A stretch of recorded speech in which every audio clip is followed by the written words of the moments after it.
Okay dear viewers, welcome to all of you. आज हम 11th class का maths कर रहे हैं, जिसमें कि एक्सरसाइज 10 पॉइंट आज हमें करनी है। और टॉपिक का क्लियर सा नाम लिखा है, जब हमारे पास स्ट्रेट लाइन में हमें क्या गिवन होता है, किसी भी एक लाइन के दो एंड पॉइंट आपके पास होंगे। जैसे 10th में आपने x1 y1 x2 y2 दो एंड पॉइंट लेने के बाद और उनका हमने क्या किया था, उन एंड पॉइंट से हमने निकाला था। इस प्रकार से आपके पास एक स्ट्रेट लाइन थी और दो एंड पॉइंट उसके पास a और b थे। डिस्टेंस फार्मूला से उसका डिस्टेंस हमें निकाल दिया था। यहाँ हम क्या करेंगे, यहाँ पर हम इस लाइन की इक्वेशन निकाल लेंगे। सबसे पहले इक्वेशन ऑफ लाइन निकालने के लिए हमारे पास दो चीज़ें होनी जरूरी हैं। Number 1 and points.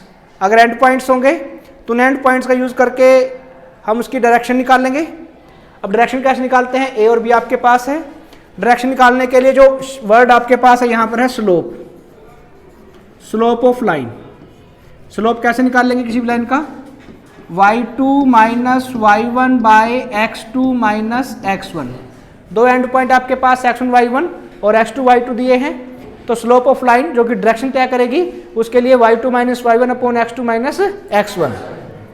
स्लोप जो है इस यहाँ पर बहुत इंपॉर्टेंट एक पार्ट है। स्लोप निकालने के लिए हमारे पास चार तरीके हैं, 4 मेथड्स हैं। नंबर 1 तो दो एंड पॉइंट दे रखे हैं, y2 minus y1 upon x2 minus x1। दूसरा आप यहाँ से tan थीटा, ये थीटा क्या है कि जो भी आपको लाइन दे रखी है वो x के साथ क्या एंगल बनाती है, अगर वो थीटा एंगल बनाती है तो स्लोप ऑफ लाइन हो जाएगी टेंजेंट ऑफ थीटा, इसका यूज करेंगे। थर्डली क्या है, अगर आपके पास कोई इक्वेशन दे रखी है, मान लिया ax plus by plus c equal to 0, ये इक्वेशन दे रखी है, तो स्लोप ऑफ लाइन क्या होगा, वो होगा आपके पास dy by dx। Slope of line dy by dx होगा। लास्ट वन क्या है इसी का तरीका आपके पास, वो ये है कि minus coefficient of x upon coefficient of y। जब दो लीनियर लाइंस हैं, जब दो स्ट्रेट लाइंस हैं, तो उनमें हमारे पास x की पावर केवल 1 ही होगी। x की पावर वहां पर हमेशा हमारे पास 1 ही होगी, 2 या 3 नहीं होगी। तो उसे हम कहेंगे स्ट्रेट लाइन। और स्लोप ऑफ लाइन निकालने के लिए minus coefficient of x upon coefficient of y का हम यहाँ यूज करेंगे। फिलहाल इस एक्सरसाइज में हम क्या करेंगे, केवल y2 minus y1 upon x2 minus x1 का यूज करेंगे। और जब ये आपके पास इक्वेशन ऑफ लाइन है तो उससे हम इक्वेशन ऑफ लाइन कैसे निकाल लेंगे, स्लोप निकालने के बाद इक्वेशन ऑफ लाइन किस प्रकार से निकाल लेंगे। फॉर्मूला रहेगा आपके पास y minus y1 equal to यहाँ स्लोप और x माइनस x1। स्लोप के लिए फॉर्मूला आपके पास ये रहा, या कोई भी गिवन है उसका यूज करेंगे, या आपको गिवन होगा तो उन सब में से किसी एक का यूज कर लेंगे हम। तो इस प्रकार से इसका हम यूज कर सकते हैं। इसके बाद y1 माइनस y2 कौन से हैं, ये कोई भी दो आपके एंड पॉइंट्स है, y1 माइनस y2 कह लो या y2 माइनस y1 कह लो, कोई भी एंड पॉइंट्स होंगे, इनका आप यूज यहां पर करेंगे y1 में और x1 में। और स्लोप के लिए आपके पास कई टेक्निक कोई भी यूज करेंगे। इस इक्वेशन का भी एक्सरसाइज का फर्स्ट क्वेश्चन देख लेते हैं। Draw a quadrilateral in the Cartesian plane whose vertices are that. देखिए आपके पास होगी एक, ये होगा आपके पास x एक्सिस, ये होगा आपके पास y एक्सिस, दोनों एक दूसरे को जहां इंटरसेक्ट करते हैं ओरिजिन होगा। अब ओरिजिन पर फर्स्ट पॉइंट होगा जिसमें x और y पॉजिटिव है, सेकंड पॉइंट होगा जिसमें x तो है नेगेटिव और y है पॉजिटिव, थर्ड होगा जिसमें x भी नेगेटिव और y भी नेगेटिव, फोर्थ होगा x पॉजिटिव और y नेगेटिव। तो फर्स्ट पॉइंट क्या आपके पास -4 5, x का तो -4 होगा और y का 5 होगा, ये एक पॉइंट आ जाएगा इसके लिए। फिर x का 0 y का 7, जब x 0 है तो इट मीन्स क्या है कि वो y एक्सिस के ऊपर होगा, तो इसके ऊपर कोई पॉइंट आ जाएगा, यहाँ पर आपका ये कोई पॉइंट आ जाएगा। देन x के लिए 5, y के लिए -5, x पॉजिटिव हो गया और y नेगेटिव हो गया, x पॉजिटिव होगा और y नेगेटिव, यहाँ पर कोई पॉइंट आएगा आपके पास। देन लास्ट पॉइंट क्या है, x -4 y -2, x नेगेटिव और y भी नेगेटिव, x नेगेटिव साइड होगा, ये x नेगेटिव होगा और y नेगेटिव होगा, तो यहाँ पर x का -4 y का -2, यहाँ पर कोई पॉइंट होगा। अगर इसे हम a b c और d नाम दे दें और इनको आपस में मिला देते हैं, इनको, b को मिला दिया, a से मिला दिया, d से मिला दिया और फिर ये मिला दिया c से, राइट। तो देखिए आपके पास एक क्वाड्रेटर बन जाती है, क्वाड्रेटर बन गया आपके पास a b c और d। अब एरिया ऑफ क्वाड्रिलेटर आपको यहाँ निकालना है। एरिया ऑफ क्वाड्रिलेटर आपने अब तक निकालना नहीं सीखा है, बट एरिया ऑफ ट्रायंगल निकाल रखा है। इसे आप B पॉइंट को और पॉइंट B को आप D से मिला देते हैं, दो ट्रायंगल आपके पास बन जाती हैं, ट्रायंगल A B और D और ट्रायंगल B C और D। ट्रायंगल A B और D का एरिया क्या होगा 1/2, फॉर्मूला आपको पता है ना इसका। तो यहाँ पर एरिया ऑफ ट्रायंगल फॉर्मूला होता है आपके पास, area of triangle is equal to 1/2 x1 y2 minus y3 plus x2 y1 plus x3 y1 minus y2। इसका यूज करके हम पहली इक्वेशन निकाल लेंगे, इस ट्रायंगल ए बी डी का एरिया निकाल लेंगे, फिर इसी प्रकार से बी सी डी का एरिया निकाल लेंगे और दोनों को ऐड कर लेंगे, एरिया ऑफ क्वाड्रिलेटर आ जाएगा। याद करने का तरीका क्या है इसका, x1 ले लिया, x1 के बाद 2 आएगा, 1 ले लिया, 1 के बाद 2 आएगा और 3 आएगा, बाहर आएगा x वाली वैल्यू और अंदर आएगी y वाली वैल्यू, 1 के बाद 2 3, फिर 2 के बाद 3 और दोबारा 4 तो है नहीं इसमें, दोबारा 1 आ जाएगा और फिर 3 के बाद दोबारा 1 और 2 आ जाएगा, राइट। ये इसकी टेक्निक कर लो इस क्वेश्चन को। Yes sir. चलिए क्वेश्चन नंबर 2 देख लेते हैं। The base of an equilateral triangle, equilateral का मतलब क्या है, समबाहु त्रिभुज। जिस त्रिभुज की सारी भुजाएं बराबर हैं उसे हम इक्विलेटरल यानी समबाहु त्रिभुज कहेंगे।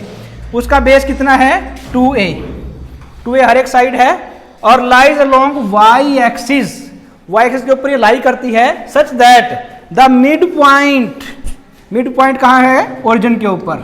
Find the vertices. चलिए देखिए किस प्रकार करेंगे इसको।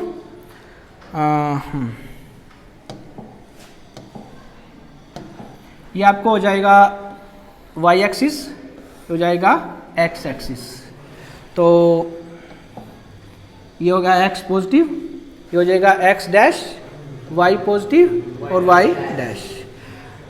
अब गिवन क्या है, ओरिजिन जो है वो मिड पॉइंट है। ओरिजिन मीन्स 0 0, x भी 0 y भी 0, हर एक साइड कितनी है उसकी 2a हर एक साइड। अब मिड पॉइंट जब इसका है आपके पास,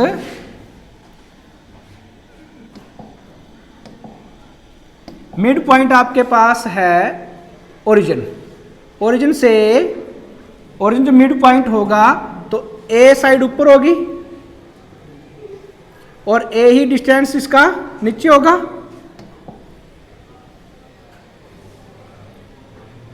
राइट। तो इसे कहेंगे आप a डिस्टेंस ऊपर की ओर और a डिस्टेंस नीचे की ओर। टोटल डिस्टेंस कितना है 2a। तो ये दो एंड पॉइंट आपके मिल गए, इसे बोल देंगे आप a, इसे बोल देंगे आप b। क्योंकि y एक्सिस के ऊपर है तो x की वैल्यू जाएगी यहां पर 0 और y की वैल्यू कितनी होगी। अब ओरिजिन से ये डिस्टेंस कितना है, a डिस्टेंस है, तो ये हो गया आपके पास वैल्यू a। क्योंकि पॉजिटिव डायरेक्शन में इसलिए पॉजिटिव लिया, और इस तरफ ये नीचे की ओर है क्योंकि वाई एक्सिस के ऊपर है, तो एक्स के लिए 0 को ऑर्डिनेट हो जाएगा 0, एब्सिस हो जाएगा 0 और ऑर्डिनेट हो जाएगा इसमें -a, क्योंकि नीचे की ओर से नेगेटिव ले लिया। अब प्रत्येक साइड की लेंथ कितनी है? प्रत्येक साइड की लेंथ है 2a, तो ये तो होगी आपकी ट्रायंगल की वन साइड होगी। सेकंड साइड क्या होगी? यहाँ से आप चलोगे और इस साइड होगी, यहाँ से भी आप चलोगे तो इस साइड होगी, या तो यहाँ होगी या फिर उस साइड होगी, दोनों में से एक होगी। चलिए पहले इसके बारे में डिस्कस कर लेते हैं। अगर इस साइड है तो ये कुछ डिस्टेंस कवर कर लिया, इस डिस्टेंस को बोल लेते हैं आप x। ये जो पॉइंट है यहाँ पर, यहाँ से लेकर के और ओरिजिन तक का डिस्टेंस इस बोल लेते हैं x, क्योंकि x के ऊपर डिस्टेंस है तो x की वैल्यू x एक्सिस होगा और y की वैल्यू हो जाएगी 0। ये डिस्टेंस आपका हो गया, इसे मान लेंगे point number C। A, B और C एक ट्रायंगल हो गई जिसमें हर एक साइड की लेंथ कितनी है 2a, तो ये भी डिस्टेंस कितना होगा 2a और ये भी डिस्टेंस होगा आपका 2a। अभी आप क्या देखते हो, ये आपका y एक्सिस x एक्सिस एक दूसरे को मिड पॉइंट पे इंटरसेक्ट करते हैं, और यह एंगल कितने का है 90 डिग्री का, क्योंकि एक्सिस एक दूसरे को 90 डिग्री पर ही एक दूसरे को इंटरसेक्ट करते हैं, काटते हैं। तो ये आपके पास एक ट्रायंगल बन जाती है A, इसे बोल देते हैं O, AO और C, राइट एंगल ट्रायंगल है। चलिए अभी इक्विलेटरल ट्रायंगल का एरिया क्या होता है आपके पास? Area of equilateral triangle, equilateral triangle ये होता है आपके पास √3/4 साइड का स्क्वायर। √3/4 साइड कितनी है? हर एक साइड 2a है तो 2a का स्क्वायर। सेकेंडरी आप किसी भी ट्रायंगल का एरिया कैसे निकाल सकते हैं? 1/2 बेस इंटू हाइट। अब हाइट कौन सी होगी? हाइट किसी भी एक साइड के ऊपर जो आप परपेंडिकुलर रखते हैं, कोई भी एक ट्रायंगल की साइड है, कोई भी एक ट्रायंगल आप यहाँ बना लेते हैं, मान लिया कोई भी एक साइड के ऊपर जो परपेंडिकुलर डालेंगे तो बेस इंटू हाइट ये लगा लेंगे। अगर यही ट्रायंगल है और यहाँ आपके पास परपेंडिकुलर है तो ये बेस इंटू ये हाइट यूज कर लेंगे। यही ट्रायंगल है आपके पास, अगर यहाँ आपके पास 90 का एंगल बना हुआ है, परपेंडिकुलर है, तो ये बेस इंटू हाइट यूज कर लेंगे, राइट। तो 1/2 बेस इंटू हाइट। अब आपके पास परपेंडिकुलर केवल यहाँ पर है जिसका डिस्टेंस है x, तो एरिया क्या हो जाएगा 1/2 बेस कौन सा है? ये वाली वैल्यू a से लेकर के और b तक का। टोटल डिस्टेंस कितना है? a ऊपर और a नीचे, तो 2a हो गया इसका बेस, और हाइट कितनी है टोटली है x, ये हो जाएगी आपके पास x, राइट। तो क्या बनेगा आपके पास? Equal to √3/4 4a square, right. 4 से 4 कैंसल, 2 से 2 कैंसल। अभी आप निकाल लेंगे x की वैल्यू, यहाँ पर एक उधर भेज देंगे, बचेगा √3 और a, बिकॉज वहाँ पर a स्क्वायर था, उस a स्क्वायर से a कैंसिल हो जाएगा तो बचेगा x इक्वल टू √3a। तो वर्टिसेस क्या आ गया आपके पास? x की वैल्यू आ जाती है आपके पास √3a इंटू 0। तो जो c के कोऑर्डिनेट है, c का एब्सिस आपके पास हो जाता है √3a और ऑर्डिनेट हो जाएगा 0। अब ये चीज राइट साइड में हो सकती है और लेफ्ट साइड में हो सकती है। अगर लेफ्ट में होगी तो स्थिति क्या होगी? यही ट्रायंगल आपकी कुछ इस प्रकार से होगी। अब बिकॉज ये जो पॉइंट है आपका, ये किसके ऊपर है? C', ये है तो x एक्सिस के ऊपर ही है। अब x एक्सिस के ऊपर है तो माइनस का x जो कि नेगेटिव साइड में है, और y की वैल्यू जाएगी 0, क्योंकि x एक्सिस पर है तो y की वैल्यू यहाँ पर 0 होगी, और क्योंकि नेगेटिव डायरेक्शन में इसलिए -x यूज कर लिया। x की वैल्यू आपने निकाल रखी है, तो कोऑर्डिनेट के पॉइंट क्या क्या हो जाएंगे? √3a, 0 आइदर प्लस और either minus, plus minus √3a, 0 ये होंगे आपके पास। क्लियर है? Any doubt? ओके।